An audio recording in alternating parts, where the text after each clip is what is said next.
Welcome back to another video, and today in this video we'll be learning redemption of preference share।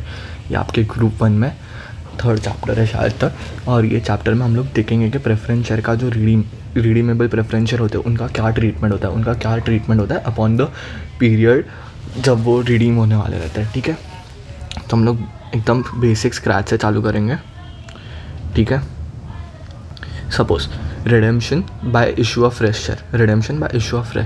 Suppose अभी आपको preference share redeem करना है, तो आपको preference share holders को पैसा देना होगा। इसके लिए आपके पास भी तो पैसे होने चाहिए।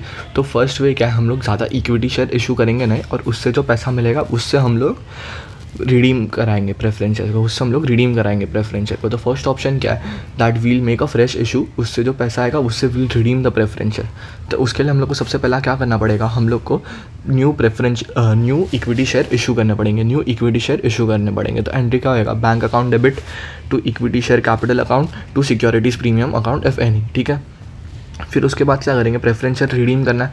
तो प्रेफरेंस शेयर रिडीम पार पे हो सकते हैं, प्रीमियम पे हो सकते हैं, डिस्काउंट पे हो सकते हैं। हम लोग प्रीमियम और पार वाला डिस्कस कर रहे हैं। तो अभी समझो प्रेफरेंस शेयर रिडीम होने वाले, तो redeemable preference share account debit, premium on redemption account debit to preference share holder. तो जो हम लोग को amount in totality preference share holder को पे करना है वो हम लोग प्रेफरेंस शेयर होल्डर के अकाउंट में डाल देंगे।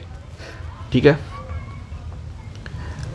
एंड हम लोग प्रेफरेंस शेयर होल्डर अकाउंट को इसलिए क्रेडिट करें because we are liable to pay to the preference share holder, वो हमारे लिए क्रेडिटर बन गया। ठीक है, अभी हम लोग पेमेंट करने वाले, अभी हम लोग पेमेंट करेंगे। तो preference share holder debit the receiver, preference share holder account debit to bank, debit what comes in, credit what goes out to bank. ठीक है, अभी फॉर एडजस्टमेंट ऑफ प्रीमियम, अभी ये जो प्रीमियम हम लोग ने रिकॉर्ड किया था, हम लोग को ये प्रीमियम को भी राइट ऑफ करना पड़ेगा। तो हम लोग ये प्रीमियम राइट ऑफ कैसे कर सकते हैं, हम लोग कोई भी distributable reserve, free reserve use करके राइट ऑफ कर सकते हैं। तो अभी हम लोग ने वो प्रीमियम ऑन रिडेम्पशन को डेबिट किया था, तो हम लोग उसको क्रेडिट करेंगे। और अगर हम लोग राइट ऑफ करें तो हम लोग हमारा प्रॉफिट कम करने वाले, तो रिजर्व्स को डेबिट करेंगे, क्योंकि रिजर्व्स का क्रेडिट बैलेंस रहता है। And order to decrease any credit balance we need to debit it. ठीक है, तो free reserves account debit to premium on redemption of preference share account. ये था आपका फर्स्ट सेट ऑफ पार्ट। अभी क्या होगा, सेकेंड ऑप्शन क्या आपके पास पता है कि आप है ना फ्रेश शेयर्स इशू ना करो। आपके पास है ना बहुत सारा रिजर्व पड़ा है, और पैसा है, तो वो यूज़ करके करो। तो ये मेथड को बोलते हैं कैपिटलाइजेशन ऑफ अनडिस्ट्रीब्यूटेबल डिविजिबल प्रॉफिट्स। तो इसमें क्या होगा पता है, हम पहले वो जो 4 एंट्रीज है ना वो तो करने ही वाले। अगर फ्रेश इशू का छोड़ के वो जो बाकी के ये जो लास्ट 3 एंट्रीज थे ना, ये और ये हम करने ही वाले। ठीक है, ये 3 एंट्री तो हम करने ही वाले, तो ये 3 एंट्री होएगा ही।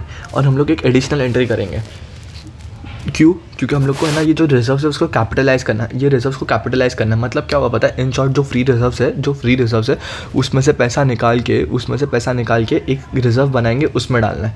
तो समझो आप अगर जनरल रिजर्व से पैसा निकाल रहे हो, जनरल रिजर्व का क्रेडिट बैलेंस से पैसा निकाल रहे हो, मतलब जनरल रिजर्व को कम कर रहे हो, तो उसको आप डेबिट करोगे। और किस में डाल रहे हो, CRR करके अकाउंट होता है, that is capital redemption reserve. तो इसमें एंट्री क्या होगा, general reserve account debit to capital redemption reserve. General reserve के बदले कोई भी डिस्ट्रीब्यूटेबल एनी डिविजिबल प्रॉफिट वाला जो रिजर्व है, जैसे जनरल रिजर्व हो गया, प्रॉफिट एंड लॉस अकाउंट हो गया, वो यूज़ कर सकते हो। तो फाइनल एंट्री क्या बनेगा, general reserve account debit, profit and loss account debit, any divisible profit account debit to capital redemption reserve. ठीक है, तो अभी इसमें ना अगर ये पार्ट पे क्वेश्चन आया तो सबसे पहले आप ये एंट्री पास करोगे, और ये जो 3 एंट्रीज है ना प्रेफरेंस शेयर होल्डर में ट्रांसफर करने वाली, फिर उसको पे करने वाली, और फिर राइट ऑफ वाली एंट्री वो पास करोगे। ठीक है, अभी redemption of partly called up share. Suppose preference share ₹100 के, उसमें से सिर्फ अब तक 70 रुपये ही कॉल अप किया हुआ था। तो आप क्या करोगे, जो बचा हुआ पोर्शन है वो कॉल करोगे, और फिर बाद में ऊपर जो 5 एंट्रीज सीखी थी एज द केस, मतलब अगर कैपिटलाइजेशन होने वाला होगा तो फर्स्ट 5 एंट्रीज पास सेकेंड से 5 एंट्री पास करोगे, और अगर कैपिटलाइजेशन वाला नहीं होएगा, इशू ऑफ फ्रेश शेयर होगा, तो फर्स्ट से लेके 4th तक एंट्री पास करोगे। ठीक है, फिर redemption off fully called up but partly paid up shares. क्या होएगा, अभी आपने पूरा मांग लिया पैसा, 100 का 100 रुपया मांग लिया था आपने प्रेफरेंस शेयर होल्डर से, 100 का 100 रुपया आपने प्रेफरेंस शेयर होल्डर से मांग लिया था। बट प्रेफरेंस शेयर होल्डर्स ने ना कोई प्रेफरेंस शेयर होल्डर्स ने सिर्फ 80 पे किया, तो जो 20 रुपीज़ बैलेंस था ना, अगर वो उन्होंने पे कर दिया तो हम लोग बोलेंगे कॉल्स इन अर्लियर्स रिसीव्ड। और अगर नहीं पे किया तो हमारे पास एक ही ऑप्शन बचता है कि हम लोग शेयर फॉरफिट कर दें। तो अगर ऐसा वाला केस आया ना तो आपको 2 ऑप्शंस दिखने हैं, क्या हम लोग को जो कॉल इन अरियर्स है वो मिला है, अगर मिला है तो वेल एंड गुड, अगर नहीं मिला है तो हम लोग वो शेयर्स को फोरफिट कर देंगे। तो कॉल इन अरियर्स रिसीव, क्या मिला, पैसा मिला, bank account debit to calls in arrears account, bank account debit to calls in arrears account. और अगर शेयर फोरफीचर है तो preference share capital account debit to calls in arrears to share forfeiture. ये तो हम लोग ने बहुत पहले सीखी हुई है एंट्री, तो मेरे को एसेट सिखाने की ज़रूरत पड़नी नहीं चाहिए, ठीक है। फिर उसके बाद क्या करोगे, उसके बाद सेम ऊपर जो फर्स्ट 5 एंट्रीज सीखी है एज द केस में भी आप अप्लाई कर दोगे। Number of shares to be redeem will be reduced by the number of shares forfeited. Suppose आपको 5000 शेयर्स रिडीम करवाने थे, आपको 5000 शेयर्स रिडीम करने थे, बट उसमें से 200 फोरफिट हो गए, 200 फोरफिट हो गए, तो आप सिर्फ 4800 शेयर्स रिडीम हो पाएंगे, ठीक है। Redemption bye combination of fresh issue and CRR, redemption bye combination of fresh issue and CRR। Suppose अभी इसमें बहुत इंटरेस्टिंग पार्ट है, आप दोनों कर रहे हो, आप फ्रेश इशू भी कर रहे हो और CRR भी कर रहे हो। सपोज 5000 शेयर्स है, अब 2500 की वैल्यू के ना फ्रेश इशू कर रहे हो और बाकी का CRR से। तो अभी हम लोग इसमें ना कोई एक चीज़ दिया हुआ रहेगा और दूसरा हम लोग को फाइंड आउट करना रहेगा। तो हम लोग को ऐसा भी हो सकता है कि फेस वैल्यू शेयर्स कितने इशू किए वो दिया रहेगा और हम लोग को बाद में amount to be transfer to CRR find out करना रहेगा, फिर amount to be transfer to CRR दिया रहेगा और हम लोग को इशू फाइंड आउट करना रहेगा। तो हम लोग सबसे पहले लिखेंगे, अगर हम लोग को ना amount to be transfer to CRR find out करना है, क्या फाइंड आउट करना है, amount to be transfer to CRR। हाँ, तो हम लोग लिखेंगे face value of share to be redeem, face value of shares to be redeem less proceeds from new fresh issue, less proceeds from new fresh issue. और ये proceeds में ध्यान रखना, हम लोग सिर्फ फेस वैल्यू लेंगे, ठीक है। ये आपको आगे जाके सब में समझने वाला है, तो डोंट वरी फॉर दैट। तो अभी क्या था, face value of shares reading minus proceeds from new fresh issue face value, ठीक है। तो हम लोग को मिल जाएगा amount to be transfer to CRR। अभी सेकंड पार्ट क्या है, proceeds to be collected from fresh issue, proceeds to be collected from fresh issue. अभी समझो आपके पास CRR है, तो अभी आपको कितना amount payable on redemption including premium. वहाँ पे फर्स्ट वाले केस में हम लोग ने क्या पढ़ा था, विदाउट प्रीमियम था। अभी क्या करेंगे, इंक्लूडिंग प्रीमियम लिखेंगे। हाँ, less profits available for distribution, less profits available for distribution, तो इससे हम लोग को न्यू इशू मिल जाएगा। और फिर सेम नॉर्मल एंट्रीज पास करनी है। ये 2 नोट बहुत इंपॉर्टेंट है। The fresh issue of share, the fresh issue of share its face value must be equal to the amount required for redemption, amount required for redemption. क्यों, because हम लोग securities premium है ना, वो हम लोग रिडेम्पशन के लिए यूज़ नहीं कर सकते। Securities premium can't be use for redemption. तो जो फेस वैल्यू है शेयर्स का जो न्यू इशू करने वाले हो, that must be equivalent to the amount required for redemption, ठीक है। And CRR is to be created for the face value of shares redeemed. CRR is to be created for the face value of shares redeemed. And if there is a fresh issue, then for that particular face value of shares, CRR is not created. मतलब 100 रुपये का अगर redemption है, अगर 100 रुपये का redemption है at par है, तो हम लोग 100 रुपये का CRR क्रिएट करेंगे। बट हम लोग ने अगर उसमें से 50 के लिए फ्रेश इशू किया है, तो हम लोग सिर्फ 50 के लिए CRR क्रिएट करेंगे, ठीक है।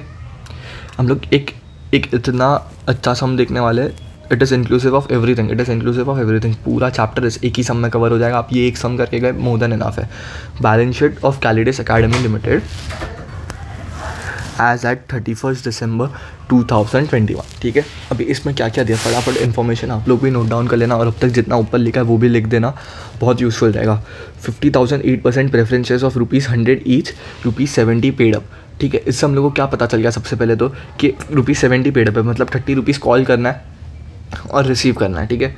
फिर उसके बाद 1 lakh equity shares of ₹100 each fully paid up. Security premium दिया है जो हम लोग यूज़ नहीं कर सकते, CRR दिया वो भी यूज़ नहीं कर सकते, हम लोग सिर्फ जनरल रिजर्व यूज़ करते हैं because that's only the free reserve we have now. और बैंक अकाउंट दिया, ठीक है। Preference share are redeemable at a premium of 5%, at a premium of 5%, मतलब हम लोग जितना भी रिडीम करने वाले उसके ऊपर 5% प्रीमियम देना होगा, ठीक है।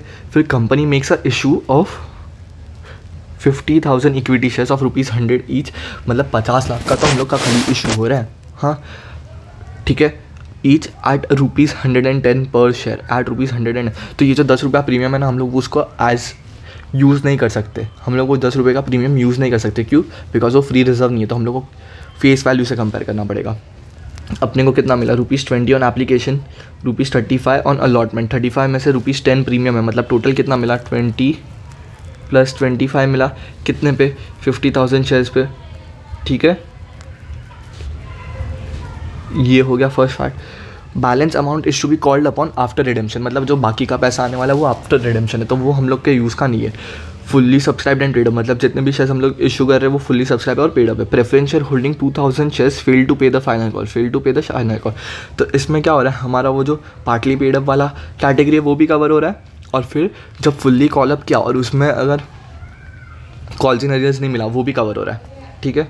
Give journal entries to make the balance sheet. तो सबसे पहले हम लोग क्या करेंगे, हम लोग सबसे पहले जो अनकॉल्ड अमाउंट है वो कॉल अप करेंगे, जो अनकॉल्ड अमाउंट है वो कॉल अप करेंगे। तो एंट्री क्या होगा, 8% preference share final call account debit to preference share capital account. Entry हो गया 50,000 रुपीज़, 50,000 शेयर्स थे एट ₹30 ईच। तो being final call made on 50,000 preference share at ₹30 each, ये फर्स्ट एंट्री होगा। सेकेंड एंट्री क्या होएगा, सेकेंड एंट्री क्या होएगा, हम लोग ने कॉल किया, हम लोग को पैसा कितने पे मिला, 50,000 में से 2,000 ने तो दिया ही नहीं ना, 50,000 में से 2,000 ने दिया ही नहीं। तो will record bank account debit calls in arrears account debit to 8% preference share final call account debit credit, ठीक है। एंट्री क्या आएगा, bank account debit calls in arrears account debit to 8% preference share final call account, ठीक है। अभी इसमें हम लोग को पैसा कितने के लिए मिला, 48,000 के लिए। तो 48,000 इंटू 30, और जो कॉल्स इन एरियर्स है वो 2,000 के लिए, और फिर 8 बाकी का तो टोटलिटी में अमाउंट आएगा, इतना हुआ। Being final call money received. अभी हम लोग ने क्या सीखा था, अगर हम लोग को कॉल्स इन एरियर्स मिल गया तो well and good, calls in arrears नहीं मिला तो हम लोग शेयर फोर फीचर कर देंगे। इधर कुछ बोला है क्या, कॉल्स इन एरियर्स मिला है कि नहीं, नहीं बोला ना, इट मीन्स दैट यहाँ पे फोर फीचर होएगा, ठीक है। तो फोर फीचर का एंट्री पास करेंगे 2,000 शेयर्स के लिए 8% preference share capital account debit to calls in arrears to share forfeiture. ये तो हम लोग कितने टाइम से एंट्री सीख रहे हैं, ये सब पहली जो 3-4 एंट्रीज है वो बहुत बेसिक है, हम लोग ने बहुत पहले से सीखी है, ठीक है। उसके बाद क्या हो रहा था, हम लोग ने फ्रेश इशू किया। फ्रेश इशू कितना किया था, 50,000 शेयर्स 100 रुपीज़ के एट 110, 20 रुपीज़ एप्लीकेशन पे और 35 रुपीज़ अलॉटमेंट पे था। एंट्री क्या होएगा, रिपीट विथ मी, एंट्री क्या होएगा, bank account debit to equity share application account 10 lakh rupees being application money received, equity share application to equity share capital 10 lakh rupees being application money transfer to capital account. फिर उसके बाद allotment होएगा, allotment का क्या entry आएगा, equity share allotment account debit to equity share capital to securities premium 17.5 lakh, 12.5 और 5 लाख, ठीक है। ये सब एक्चुअली मेरे को सिखाना नहीं चाहिए बिकॉज बहुत बेसिक एंट्रीज है और ये आपको आती है। फिर उसके बाद क्या आएगा, हम लोग को अलॉटमेंट पे पैसा मिला, that is bank account debit to equity share capital account 17.5 lakh, 17.5 lakh being allotment money receive, ठीक है। अभी हम लोग वो वर्किंग नोट करेंगे। अभी हम लोग ने क्या किया, हम लोग ने फ्रेश इशू कर दिया, बट हम लोग ने फ्रेश इशू क्या पूरे शेयर्स के लिए किया है, जितने हम लोग रिडीम करने वाले हैं प्रेफरेंस शेयर्स उतने वैल्यू का फ्रेश इशू किया नहीं ना, तो हम लोग को चेक करना पड़ेगा। अभी हम लोग कितने शेयर्स रिडीम करने वाले, 50,000 मत बोलना, 50,000 मत बोलना, ये जो इधर 50,000 लिखा है ये मत बोलना। क्यों, क्योंकि ये 50,000 में 2,000 4 हो गए, तो खाली 48,000 रिडीम हो गए। तो will write face value of shares to be redeem that is 48,000 into 100 that is 48 lakh, ठीक है। फिर उसके बाद less face value of fresh issue, face value of fresh issue. अभी फेस वैल्यू में अमाउंट जो रिसीव हुआ है ना रिडेम्पशन के पहले वही लेंगे, अमाउंट जो रिसीव हुआ है रिडेम्पशन के पहले। अभी आप लोग ऐसे मत सोचना कि हम लोग को यहाँ पे कितना मिला, यहाँ पे 10 लाख मिला, यहाँ पे 17.5 लाख मिला, नहीं, ये गलत है। ये जो फर्स्ट वाला 10 लाख है ना वो राइट है, इधर हम लोग को सिर्फ 12.5 मिला, ये जो बाकी का है ये 5 लाख प्रीमियम है, हम लोग जो यूज़ नहीं कर सकते, premium can't be used for redemption, तो हम लोग ये 12.5 और ये 10 लेंगे, ठीक है। 12.5 और ये 10 लेंगे, तो ये कितना हुआ 22.5। तो amount to be transfer to CRR मिलेगा आपको 25.5 लाख, ठीक है। अभी amount to be transfer to CRR का क्या एंट्री सीखा था हमने, जनरल रिजर्व अकाउंट डेबिट और एनी डिस्ट्रीब्यूटेबल रिजर्व। तो हम लोग के केस में तो जनरल रिजर्व ही दिया हुआ है, टू CRR 25.5 लाख, ठीक है, being amount transferred from general reserve to CRR। अभी उसके बाद हम लोग ने 3 एंट्री सीखी थी। सबसे simple 8% preference share capital account debit to premium on redemption account debit to preference share holder account, 8% preference share capital account debit premium on redemption account debit to preference share holder account. Amount 48 lakh face value था, उसके ऊपर premium @5% था और to preference share holder. अभी ये preference share holder को हम लोग पैसा देंगे, हम लोग प्रेफरेंस शेयर होल्डर को पैसा देंगे, तो preference share holder account debit to bank account, preference share holder account debit to bank account 50.4 lakh being amount paid. अभी लास्ट एंट्री, ये वाला एंट्री ना बहुत लोग भूल जाते, बहुत बच्चे भूल जाते हैं ये वाला एंट्री, ठीक है। हम लोग ने जो प्रीमियम ऑन रिडेम्पशन क्रिएट हुआ है उसको हम लोग को राइट ऑफ करना है। किसके अगेंस्ट राइट ऑफ करेंगे, एनी डिस्ट्रीब्यूटेबल रिजर्व। कौन सा हो सकता है, general reserve account debit to premium on redemption 2.4 lakh, ठीक है। तो ना आप लोग एक बार ये सम नोट कर लेना, पूरा सम एक बार खुद से सॉल्व करने का ट्राई करना। Once you are done with this video, try solving this whole sum on yourself. और ये सब जो एंट्रीज है, नोट्स है, ये सब लिख देना, बिकॉज जितना लिखोगे उतना आपको चढ़ेगा। और ये पूरा एकदम concise with this notes you can revise the whole chapter within like 10-15 minutes, within like 10-15 minutes, ठीक है। एक अभी एक केस मेरे को डिस्कस करना है कि अभी आपने ना ये जो यहाँ पे इक्विटी शेयर्स इशू किए थे, इक्विटी शेयर्स के बदले डिबेंचर इशू किया ना, तो फ़र्क नहीं गिरने वाला है।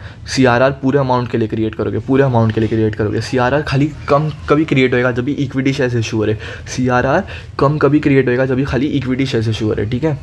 So that's it for this video. Please like, share and subscribe to my channel, and for notes join the Telegram channel, link will be given in the description below. So thank you, that's it for this video.